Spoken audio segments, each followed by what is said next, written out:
নিজের রাজনৈতিক পরিচয় প্রকাশ্যে এনেছেন আলোচিত সাদিক। শনিবার নিজের ফেসবুক আইডিতে স্ট্যাটাস দিয়ে জানিয়েছেন তিনি ঢাকা বিশ্ববিদ্যালয়ের শাখা ইসলামী ছাত্র শিবিরের সভাপতি।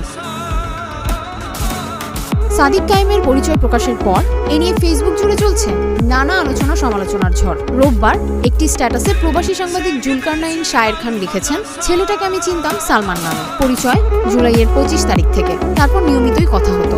হঠাৎ সালমানের শিবির পরিচয়ে অবাক হয়েছেন জুলকারনাইন। তিনি লেখেন, সালমানের প্রকৃত নাম সাদিক কাইয়ুম এবং তার রাজনৈতিক পরিচয় সে ঢাকা বিশ্ববিদ্যালয়ের শিবিরের সভাপতি। অবশ্যই অবাক হয়েছি, বেশ অবাক হয়েছি। বাংলাদেশ ইসলামী ছাত্র শিবিরের কেন্দ্রীয় সভাপতি মঞ্জুরুল ইসলাম শনিবার এক পোস্ট দিয়ে বলেন, সাদিক কায়েম শিবিরের ঢাবি শাখার সভাপতি। 2-1 দিনের মধ্যে সেক্রেটারি সহ ঢাকা বিশ্ববিদ্যালয় শাখা ছাত্র শিবিরের পূর্ণাঙ্গ কমিটি ঘোষণা করা হবে। ঢাকা বিশ্ববিদ্যালয়ে